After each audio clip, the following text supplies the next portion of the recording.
Ladies and gentlemen, my name's Mark Malcolmson. I have the honour and the privilege of being principal at City Lit, Britain's biggest adult education college based in Covent Garden, and also are your host tonight for another hopefully fabulous part of our Mental Wealth Festival.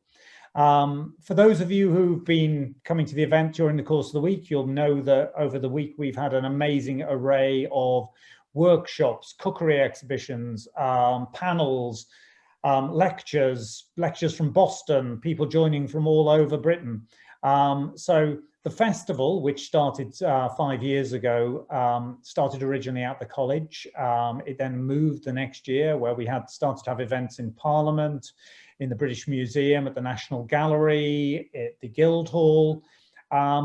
Bit by bit, we kind of grew the festival. The idea really was the idea of mental wealth is not just what historically has been seen as very much a deficit model about mental well-being, which mental health has a lot of stigma to it. We believe that mental health is a spectrum, and each of us are on it. We move along up and down it at various points of our lives. At some points, our mental wealth is in great abundance and we have really positive times. And at other times, we are very badly overdrawn and we're in deficit. And for most of us, we kind of move up and down that spectrum. I think the best definition I heard was 3 years ago at the parliamentary reception. Helen Hayes, who's a London MP, was talking about suicide prevention, and she very clearly sort of said is, you know, on most days you start on a balance, and they could fall on the good side and they could fall on the bad side. Our job is to try and make more fall on the good side than the bad side, and I think that explains quite well what we're trying to do. We're trying to support people who maybe are struggling at the moment and have moved them towards the middle and through to the positive side. And then frankly, if you're in a good place at the moment, great. And hopefully you'll pick up some tips and some things that will continue to be on the good side, or for when you're having more challenging times, you'll have a little bit more in your kit bag to help you get through those times.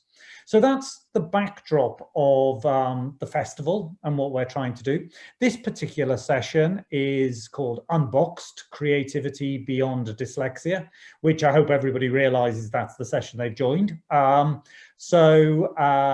I'm hoping we will have a fabulous conversation, which I'll introduce in a minute. But before we do, what we have is a very special piece of art that's going to be displayed for the next 5 minutes. So Sam, if you could press the button, we will watch.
What a wonderful way to start.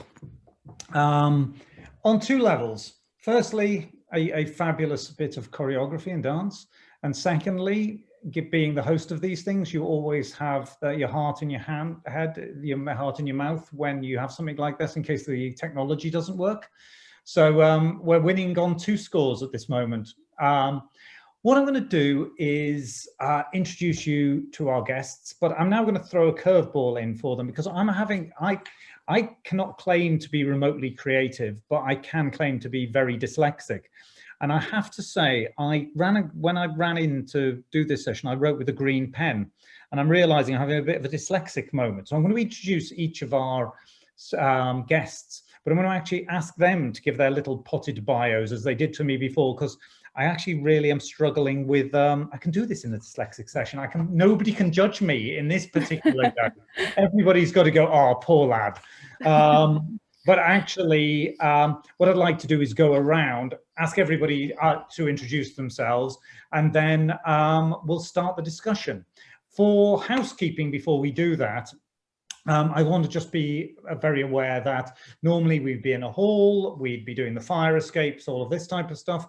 But for this, what we're doing is, because it's quite a big group, we're not going to allow questions, kind of people unmute and mute themselves. It's too complicated and too potentially problematic.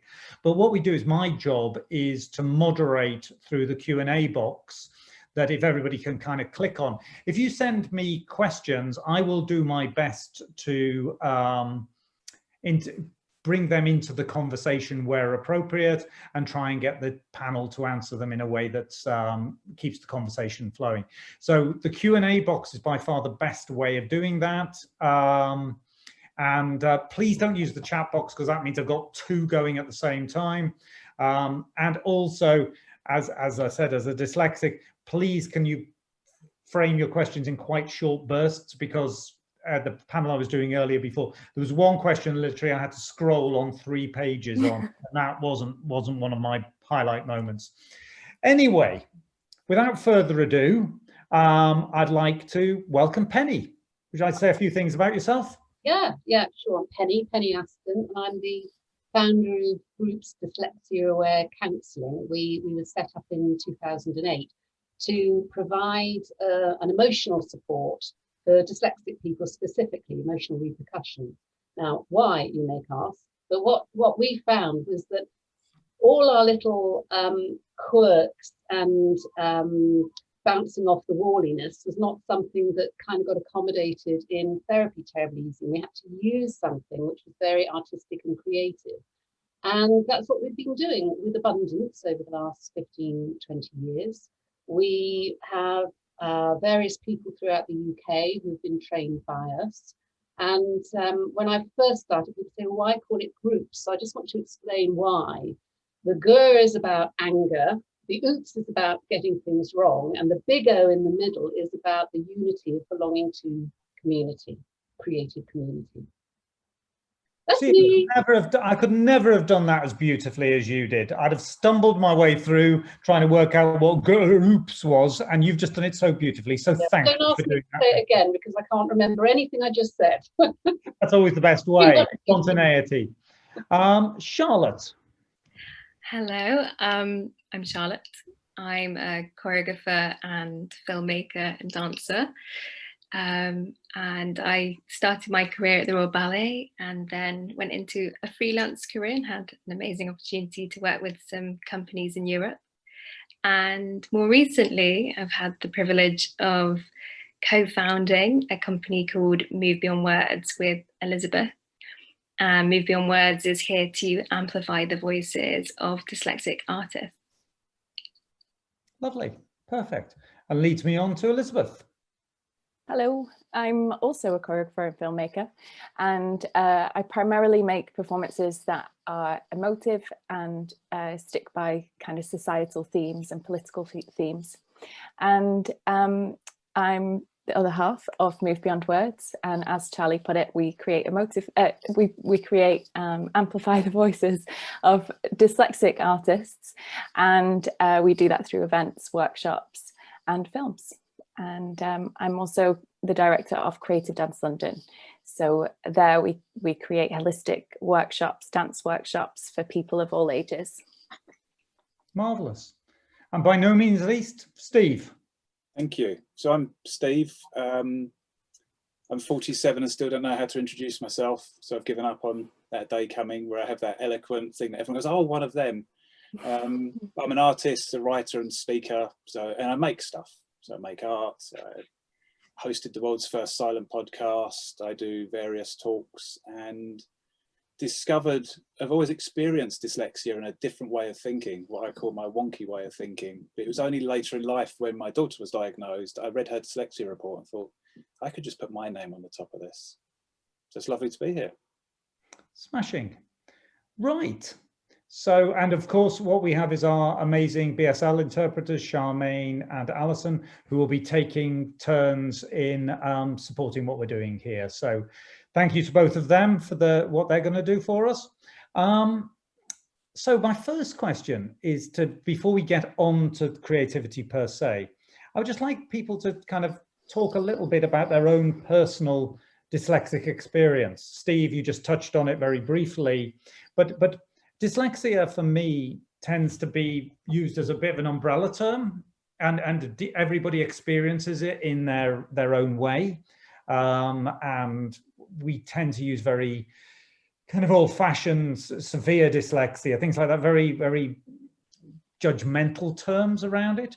And I'd love people to talk about what it is for them, their experience, particularly as they've grown up and that kind of evolution. Does anybody want to kind of kick off? I'll have a go. I have years on my side of this. I recognized very early on that I felt slightly different to many other people, and I seemed to be plugged into things that other people either didn't notice and felt kind of very creative, but unable to kind of share it. And I noticed at school that things weren't going too great when I can read and write fine, but when it came to comprehension, it's very, very difficult. But did fine. I had a career in the creative arts for quite a long time. But it wasn't until my daughter was diagnosed at about 8. And of course, up till then, I thought, well, she's like me, so these little quirks are absolutely fine. So would go off in her head and this imagination, amazing imagination, very creative. And that's when I started getting a little suspicious that there was something going on, because I ended up with no qualifications from school. And in fact, my education started at City Lit in my 40s, when I braved the demon of dyslexia and took a certificate in psychology, which I was gently nurtured for. And now I have a master's in life course development psychology and a postgraduate degree in counselling. So my feeling is it's an awesome gift if you know and can ask people to teach you in the way that you can learn. If not, you are kind of in the box, pushing all those things away from you to try and get out. In my case, it was a glass box. I felt like I would keep hitting my wings as I tried to fly and not know why. And there's another wonderful thing that came out in the film, which was when suddenly, you find this with our clients when we're working with them, you realize the box isn't there any longer. And the freedom that comes from just being able to be yourself, be creative, bounce off the walls, plug yourself into different things, understand that you are very empathic, intuitive, creative creatures, and there's nothing that needs to be fixed. I could go on for a very long time, but I'm going to kind of cut it off there. I hope that's what you were looking for. That's lovely. Elizabeth, what's your experience?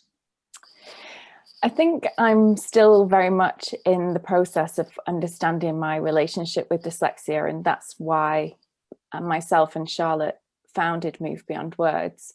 And we're very authentically offering our journey through our podcast and our films that we're creating to others, so that they can see a process of someone who's learning to deal with this label of dyslexia, which has, you know, created many kind of internal conflicts in how vulnerable we've been through the process of creating Move Beyond Words. But we found that, or I can speak for myself, I've found that it's been really empowering to take ownership of this label, and as Pennie kind of touched on in the film, you know, that end moment of realizing when creating the film, that moment was really of you know, who does actually define this label of dyslexia, and what does it really mean, and who has ownership over that. And yeah, it's that moment of him actually finding that out for himself, which is something that I've definitely been learning for myself. And the reason that I had to look at dyslexia in how I kind of move forward with it rather than against it was because I was a performer, singer, dancer, primarily in musical theatre, and I just kept coming up against myself in the audition process, and I just couldn't move forward because the system of auditioning just isn't set up to support those with dyslexia. In fact, it really enhances your disability, I feel. And yeah, so I knew that dyslexia, I didn't want it to hinder me, and so I had to like come to terms with it in some way. So what better way than forming a company and sharing my experience with whoever wants to listen. Yeah, that leads beautifully on to Charlotte in terms of your co-collaborator. Yeah, I think I'm going to echo what both Pennie and Elizabeth have said, but I suppose that it's been so inspiring hearing people's experiences, and actually it makes you realise that a lot of us are all the same. You know, we've all been bruised through education, or have really tried to find our strengths through experiences in life. And I think, even as Liz touched on, in the creative arts, it's amazing to find an avenue that you love and enjoy, and that you're able to express yourself without using words, which for us was dance. But there are still some really hard experiences that I come up against with my dyslexia. And even now, like as a choreographer, could be counting time signatures, or the more kind of production side of choreography. But yeah, I think going back, I suppose it's been a bit of a journey, and I'm very kind of excited to be openly speaking about dyslexia, because I think one of the reasons why I've not looked into it is because, I don't know, I felt very shy to reveal it. So I think now that we are delving into this, it's amazing to kind of find all the wonderful things about dyslexia, as well as helping each other through some of the struggles that might come with it. That's not really about my history, but yeah, but definitely I think yeah, I was diagnosed with it very young, and that was amazing in some ways, because I was able to kind of match it essentially and see that it was there. But in other ways, it's quite damaging, because I was brought up with that label and really trying to understand it and I knew that it didn't feel like a very good thing. And that was really hard. And I knew people would just keep saying, it's going to be really hard for you. You're going to have to find something that you're really good at. And so I felt this immense pressure to find that. So I think, though, in the long run, it's great finding that out, because then you can find those avenues of support and wonderful people around you. That's a long-winded version. Thank you. Steve. So I loved primary school. Primary school was brilliant. I used to write stories, make up stories, I'd write plays for school, and then I don't know what happened, it all went wrong at secondary school, where as each term progressed, I became less and less confident. Part of it was because I didn't want to wear my glasses because I looked like a nerd, so I couldn't see the board. But another big bit of it just was stuff just wouldn't stick. But the way I was then and still am, is I blame myself for being a bit thick, or I think this is my fault, I don't get it.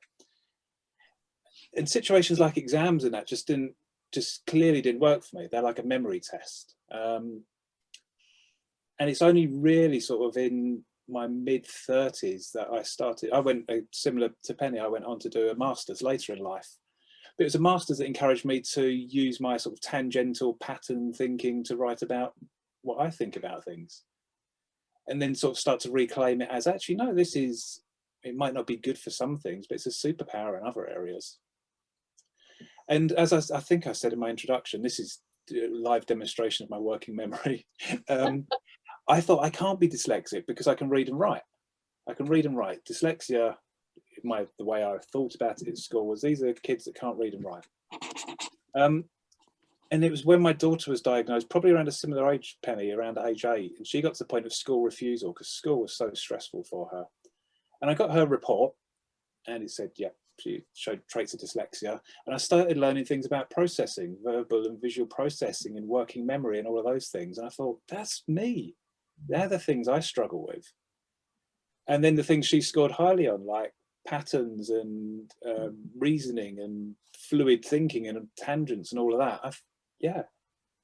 And ever since then, I've just thought, why don't I just do the stuff that works for me? But even to this day, I mean, I get by. I get by. It sounds like a poverty story. I do well.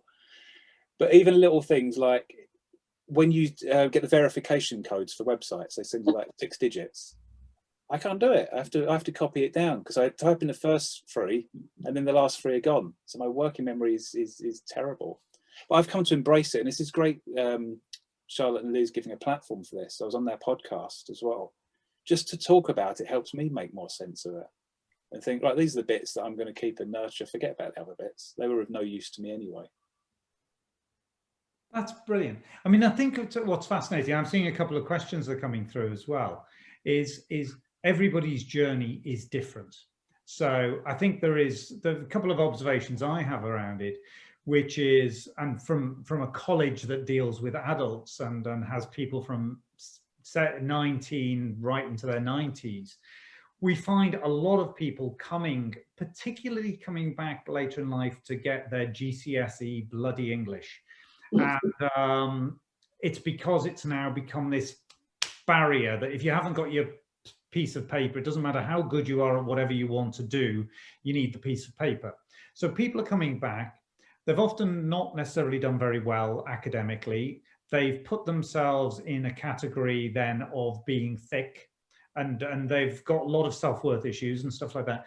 And it often happens. I'm grossly oversimplifying, but this is kind of a common story. What often happens is they'll be in week 3 of the class, and one of our tutors, who kind of very well trained in this, will go, "Have you ever had a test for dyslexia?" And the answer will be, "No." "Why?" "Well, I'm just seeing a few signs. Maybe you can go down to our learning center. Maybe you could book an appointment there." So they get an assessment done. There's various degrees of assessment. And then the whole of their lives are rewritten. Yeah. And I think that is what's truly amazing about this, because particularly my generation, and is, I often joke dyslexia hadn't been invented then, but it had, of course existed for centuries, millennia, but actually it wasn't diagnosed. You had, you're a bit slow, you're a bit thick, or you're somebody like me who did quite well, but had very specific issues that you tried to navigate around. But for people who the education system didn't support, didn't help, they often fell foul of the system, and then as a result took jobs way below their qualification, their potential levels. They're suddenly in their 40s or 50s going, "Oh my God, that I'm not stupid. I am." And they're trying to piece their life together, and they're trying to retrofit. The reality is that the system, and it's invariably, in my view, the system that has failed them for not being able to support them at that. I mean, funny enough, I look back and I can read to myself very easily. I have the missing wire between my eyes and my mouth in terms of reading out loud. So I would spend all my time at school sticking my hand up, answering questions. because it was the easiest way to avoid being asked to read something out loud. So everything would be done that. So I'm the gobby guy that never kind of will always hands up, volunteer, speak out, do bits that involve just being loud and raucous, because it's completely built on a fear of ever being the one that is picked to read the next paragraph. Which has built me a superpower, which means I can do, I teach at the college history and politics. I can give a 2.5-hour lecture without notes. I've got a formidable memory. It's interesting, I know you mean about working memory versus, but my memory for my subjects is encyclopedia. However, if you give me a thing to read around John Kennedy or whatever, I'll be stumbling through it like a kind of a bit of a disaster. The other thing, which I don't know you guys know, is that I think the stat is something like, if one of your parents is dyslexic, you're 17 times more likely to be dyslexic yourself. So this, both of you discovering through your child, and suddenly that place, that's actually very common, because the system is now far from foolproof, but is a lot better than it was. So often people are doing that. And I'll just, without dominating, I'll just say the thing that struck me. So I was in my early 30s and I was at home with my parents, and I've done quite well academically and stuff. And I said to my parents, oh, you know, I think I'm dyslexic.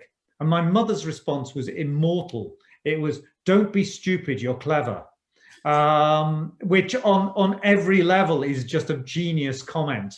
And I was about to launch in to have a fight, and then my dad goes, well, maybe that's the reason I couldn't read till I was 14. And suddenly, like, you know, you could see a light bulb go on him. He'd had a whole story about being evacuated during the Second World War and his education disrupted, and he'd never really got his qualifications because he went out and partied too much. But actually, it was very difficult for him. Salma, who's sent in a couple of quotes, I think it's interesting, is, and I'm now going to turn it over to the creatives, is saying, is there a danger that we just talk about, you know, the balance of being dyslexic is being creative, but I'm an accountant, but I have an intuition around systems and processes that not many people have. I think creativity is, there's a big C creativity, and a lot of what we're going to talk about here is around big C creativity, but actually the ability to solve problems and look at the world in a different way is a dyslexic superpower.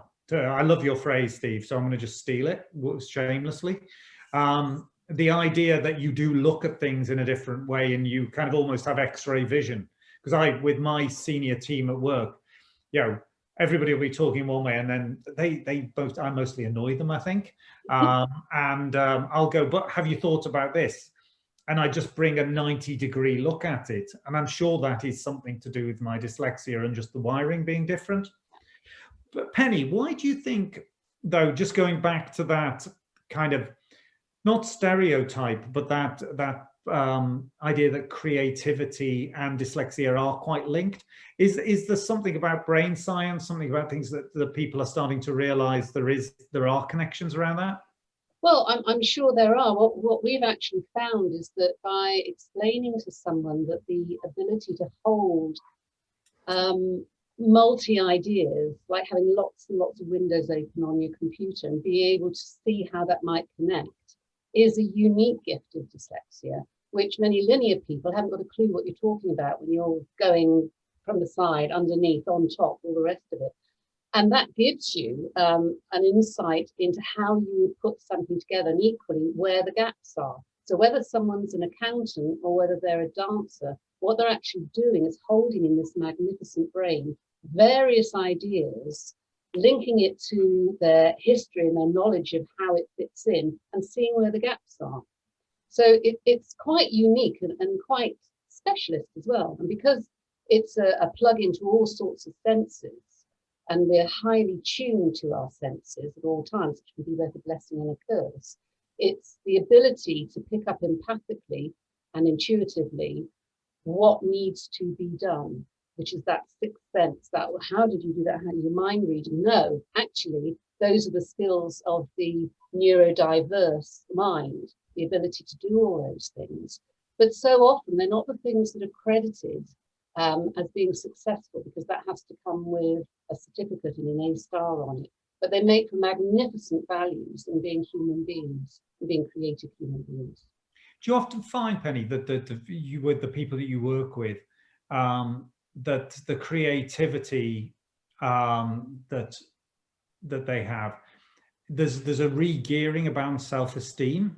Because a lot of people's educational experience has not, it's very, as your point is, it's very linear. People don't necessarily do as well. Steve's just talked about his experience. Yeah. You know, is there a rebuilding of esteem? Totally. I would say that there's complete reconstruction, because what you have as the client that presents themselves is someone who's always had to focus on their deficits. It's always been about, you can't do English, do more English. You can't do maths, do more maths. Not realizing that this person could create intricate jewelry or do beautiful pictures, and you can always educate through what someone can do. So they come to us very battered and bruised, often without a voice, often without a vocabulary. When they understand that invariably they are thinking in a creative way, a photographic way almost, and it's not just the pictures, it's being able to traverse experiences and memories as if they are happening again. It's light, sound, texture, movement, trillions of bits of data. That is a huge thing for the human brain to be able to do. My own theory is that in evolution, we were the ones, like the meerkats, would be able to watch the community and say, oh, the grass is moving over there might be a predator, or I can sniff the air and feel that the wind is changing, we're going to have rain, take care. So we're on high alert, and it also means that we tend to have general anxiety in this day and age, because we don't realize how this is triggering our nervous system. But there are ways of being able to do that once you know. You're not mad, you're not bad, you're not sad, you are merely wonderfully dyslexic. That's brilliant. Steve, how long ago was your daughter, when your daughter was 8, how long ago was that? Now this shows my dyslexia. 6 years ago. 6 years ago. So what form of, you know, obviously successful artist, what form of redefinition did you go through at that point when you were, because obviously you knew something was going on. Yeah. And actually to be able to put a boundary around it, did that help at all?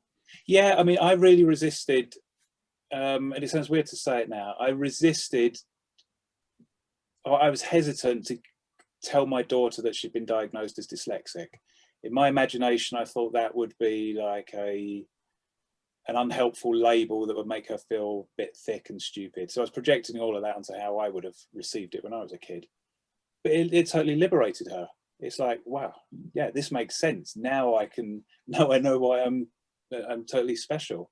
And it was a similar thing. It's not quite, I'd love to say like you do in those inspirational talks, and from that moment everything changed, but I think it's just been an ongoing thing, right from a number of moments, like doing my masters and getting rewarded for thinking in the way that I think. But the bigger thing here is this brilliant question that Salma asks is, I think it's the definition of creativity that's flawed. Because there could be this danger of, all dyslexics are creative, which I believe they are, but not to this narrow societal definition of creativity that has to be about something or for something.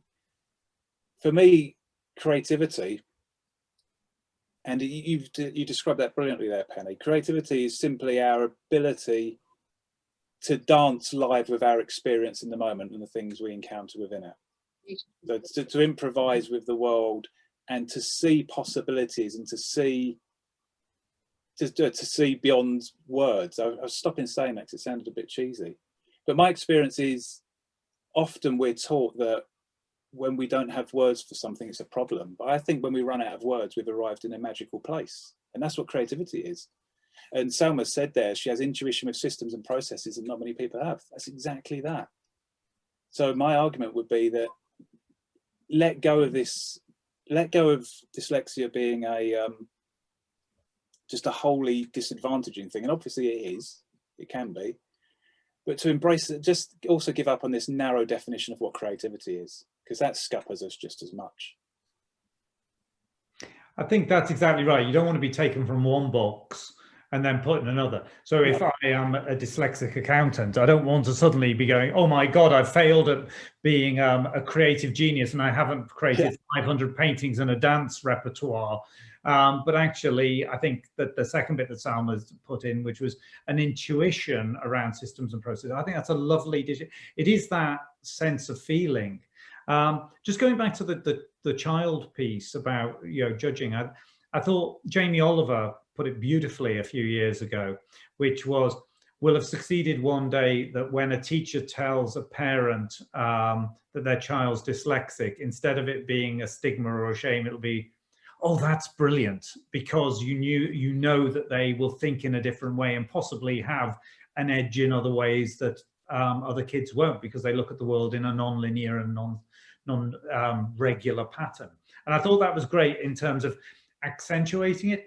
But what I think we've got to avoid is just jumping people from a, you're a bit thick and you can't write properly, into a, oh, you're going to now fail as being a creative genius box, etc., etc.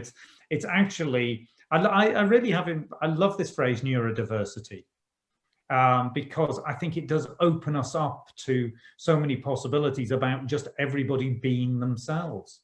Now, Elizabeth and Charlotte, what I'd like to do is just, you've taken what you are, you've also taken it into a realm of dance, etc. So tell me what you're trying to achieve by bringing the company together that would be different from dyslexic people being in a normal dance company or regular dance company. Why do you feel it is so important to have this? Well, I'll jump in there quickly. I think our aim is to really provide creative solutions for these artists, because there's a lot of academic support there, but we're looking to create practical support for these artists. And like Liz mentioned, you know, the audition process, for example, is an environment that is really challenging, and trying to retain information at that pace and have to deliver movement and dance in that quite heated environment can bring on all these anxieties, which kind of like amplify your worries about your dyslexia coming out. And there could be many creative environments, like speaking up in class, or like I mentioned earlier about counting, or sometimes when I'm creating choreography, for example, my mind wants to deconstruct the material and build it back together again. It's a really backwards way of doing this. So I think that the main aim is to give an opportunity for dancers, artists to voice their experiences, and to kind of get tools to bring into the profession and the workplace so that they can apply that and help themselves through it. I don't know if you have anything else to add, Liz. Oh, that was really, really well put. Yeah, I think, as Charlie said, you know, it's just providing that safe space for people to experiment and to fail and to challenge, and to just build that confidence back up that is really bruised after, you know, even within the creative sector, you know, there just isn't a voice there at the moment, or that we know of, that is working just in the dance world, specializing in dyslexia and dance. So we just saw that there's a massive gap, and as we're learning and as we're failing and as we're being challenged, why not share that and provide that space for others to come forward and join us as a community. It's interesting so that's the performing. How many people do you work with, and how do you find them, or are they finding you? Are you kind of how does the network work around this? I mean, every project is different. We have core collaborators and a core team who work with MBW, and then, you know, we have various collaborators that we've either personally worked with in the past on different projects that are mostly dyslexic as well. We're 70% dyslexic team, or neurodiverse team, and yeah, we We just make sure that you know, they're people that are open and willing to share their experience as well authentically, which is really important to the work, because everyone's voice as a collaborator really matters in what we create as an end result. Great. Steve, do you work mostly on your own, or do you work with groups? How do you find you get the most out of your creativity? I work mostly alone, but that might just be me reflecting on the moment, because I've not really left this place for 8 months. I think I'm starting to work with others a bit more, purely because I think I've learned a way of translating the way I think into the way that other people think. And before, it was always, me and my daughter describe it as our monkey mind. So someone could just put in a bit of data, and within a matter of seconds, there are 500 options. And it used to frustrate me that when working with others, that would get shut down or ignored or taught as tangential, or I'd confuse people. So I'd always prefer to work on my own to get to a point where here's a thing that I can show you that you can now get involved in. And I still prefer to work in that way. Some of it will be self-confidence, some of it will be practicalities. It's like, this is a tangent worth following, even if only I think it. But now I'm starting to learn, starting to find ways of working, because neurodiversity isn't just me. Everyone is neurodiverse. So it's, how do I work with everyone's unique neurodiversity? So the short answer is I'm getting better at it, but it's hard work. I'd much rather work with either like-minded people or by myself and then show something at the end, which is possibly a hang up from school, because one of the questions that used to scupper me at school was always when I was asked to show my workings. I'd be thinking, oh, I have no idea what they are. I still have no idea what my workings are. Stuff just arrives fully formed somehow. So yeah, I'm still learning how to do that later in life. Yeah, I think that there is that bit of exactly as you say, the show your workings piece. Often your brain just works with, it synthesizes everything like that, yeah, or in a way that's hard to explain. It's not, again, it's the non-linear nature, I think was the way, Pennie, the way you described it. And I think that's then quite hard to then put into a linear format that other people expect you to explain. And I'm going to ask Pennie this particular question. It's been a question in the chat box. You mentioned earlier about kind of additional anxiety, etc. And actually, we're talking about the positive aspects and the creative aspects of dyslexia, but do the fact that we live in a different world, does that mean that OCD, panic attacks, anxiety, those detrimental parts of kind of mental health and well-being, are they more likely to happen because you are swimming against a tide? Right. Well, I work in the sharp end of this, which is that people come to us when they are in a place of pain. So I'm very aware of the creative side of things, but I'm equally aware of how the brain can turn creativity into anxiety, everything that could potentially go wrong, catastrophizing, or depression, rumination, if only I'd done this, if only I'd been supported. It's a very painful place to be. I think the emotional repercussions, the mental health aspect, comes into play not because people are dyslexic, but because of how they've been treated because they are dyslexic. Yeah. And it's subtle language, but very powerful when the person realizes that you have always had to live the way 90% of the population say you should learn, but actually as a 10%er, they can't do what we can do with our minds, and yet we ask of ourselves to do it all, be like them, and have this amazing mind that can create things, structure things, see things. And generalized anxiety, depression, self-esteem difficulties, self-confidence, shame, guilt are all the presenting issues that we have in our clients. In fact, we have a raft of things that they tick because we became aware that they are very specific to our dyslexic community, our neurodiverse community.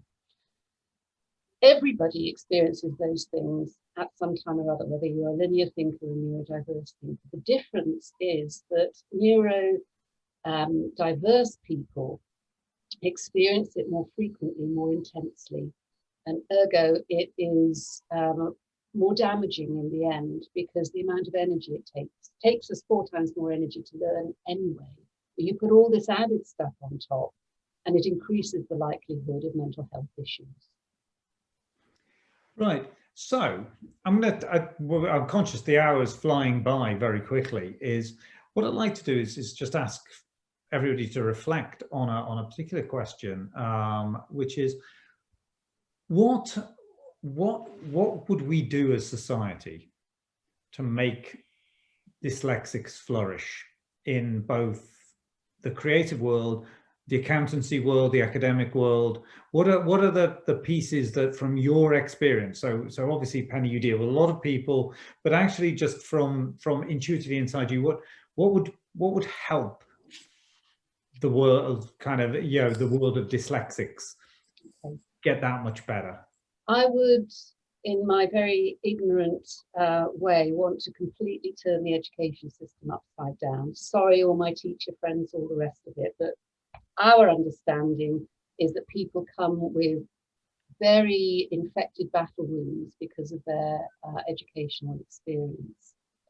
The other side of it is people's ignorance. If we were to say to a black, brown, gay person that you can't think like that, oh no, you're putting it up, you know, just get on with it, live life, it would have a disastrous repercussion. And yet people feel that they can say that to a dyslexic neurodiverse person. Try and understand, get on the other side of the fence, be empathic, understand what it's like, that whenever you go to a new place, you may get lost. You may not be able to put in all those numbers that everybody else can. Doesn't mean the person's stupid. It means that they have a different way of processing information in the world. I can feel myself getting on my bandwagon now, so I will stop. But your bandwagon is good. You know, people's ignorance, open your mind up. Be aware that there are very different ways of being in the world. We're being more tolerant to some people. Let's be more tolerant to the neurodiverse as well. Good start. Liz, any thoughts? Yeah, completely agree with Pennie, but also just balance as well within the education sector. We had Darcy Bustle on our podcast that was just released today, actually, and she made a great emphasis on balance being part of our education system, and, you know, have more creativity but keep the math and English and the rest of that, but just even it out a little bit so that we're being mindful of different ways in which people work and experience. And so, yeah, I would say balance. And also there's a lady, Dr. Helen Taylor, who works at Cambridge University, and she has come up with, Tally, what is it? The evolution of cognition, yeah. And her theory is complementary cognition, yeah. Not cognition. Yeah, not cognition. Yeah, that's been done. And yeah, she kind of says, if we could look at our society as a hive of bees, and you've got all the different bees that benefit one another in the hive, and kind of seeing the hive as our world, our earth. And, you know, the bees that go out and find the different places for the pollen, you know, they're the dyslexic minds, because they're the explorers, and they think and support the team in coming back and making a plan, a strategy. And so then you've got the bouncer bees, the bees that check people to make sure that they're safe to go inside of the hive. And then you've got the hive and all the kind of workers that love to work in a really structured way and processing that information to kind of get it into this kind of clockwork system. And I think that's a kind of great way of bringing things back to how our society could work if we just were a little bit kinder in the way that people work and their skills and strengths and weaknesses, and just owning what you're good at and what you're not good at. Yeah. Go on. No. Jump on the same comment. I feel like I said this last night actually, that our society is very much like a Rubik's Cube, and many people are constantly striving for a uniform pattern. And what's actually amazing is within a Rubik's Cube, you can come across so many different patterns, shapes that are actually really interesting. And it keeps you searching and it keeps you trying. I feel like it's sometimes very much like a kind of a boxed structure, uniform pattern, and actually there's a beauty within those differences to get to that. So I feel like that's a very long-winded way, but I think like if there's a way that kind of what Elizabeth and Pennie have said, that new perception of what dyslexia is, and a better understanding, so that when, for example, someone is applying for a job, you can be open about your dyslexia without someone, about the worries and about someone misreading your ability. So I feel like, again, it could start in the education system and kind of demolish that uniform pattern and kind of really encourage differences and praise that ability, praise those, see the benefit of having those kinds of people within organizations, really. Yeah. Brilliant. Steve? So ditto to what's just gone before. I agree with that. And while I share that vision of where it would be great to get to, change happens through local interaction. You think about how revolutions start and how societies shift. It really is how do we give ourselves voice and each other voice in order for how we think to be okay? And again, beyond dyslexia. The whole idea of, we've sort of started to shift it in how we embrace mental health as an ongoing continuum. But how do we embrace neurodiversity as an ongoing continuum? And whilst I'll have lots of perspectives and opinions on school, there's a far more subtle game that happens in the adult world, particularly in what's deemed to be successful or not successful in the capitalist corporate world. I'm not making this a political statement. There's a guy called Alfred North Whitehead. It's called this the fallacy of misplaced concreteness, where we value people for their ability to articulate certainty in everything. And that's where I think we're stuck as a society. Whereas people that think in a neurodiverse manner, the reason why their perspectives are often not listened to is because it starts to point a finger towards the fact that no one really knows what they're doing. We're not really in control of anything, and nothing is as uniform and concrete as you're making out to believe. But that's a long journey, isn't it? Embrace your dyslexia, hang out with other dyslexics, make mischief would be my manifesto. Say that again. Well, I can't remember. That was it. Embrace the dyslexia. Make mischief. Hang out with other neurodiverse people, make mischief. That's the mantra. I love that. I think just to bring this together, I think there's a lot that lies at the feet of the education system, and it's getting better, but it's still nowhere near where it should do. And if you have a kid that doesn't fit into the Michael Govian world of uniformity, etc., then most of us have experienced that in one form or another, and that's a problem. But also, I think, to Steve's point, it's actually for people who are now out of formal education. By the way, I would very much welcome you to City Lit, and welcome to say that you will get a supportive adult learning environment, which is much less judgmental, much more about actual self-actualization. But it is also finding your tribe, and whether they're mischief makers or the dyslexics or whatever, it's actually being with people that will respect you and have respect for for your skills and vice versa. So I think this has been a great beginning of a conversation. I would like to thank our wonderful panelists and everybody who's kind of joined us this evening. I think it is it's an interesting subject in its own right, just dyslexia. You also then have creativity, you put the two of them together. And I think we've challenged a few assumptions here. So thank you to all four of you. Thank you very much to our wonderful interpreters. We'll end. I'm putting Steve's quote on paper, sticking it up in my bathroom mirror. Might do the same. You've now been immortalized, Steve, and you are now on a bathroom mirror. What else? There's a piece of art to come from that, Steve. Yeah, our work here is done.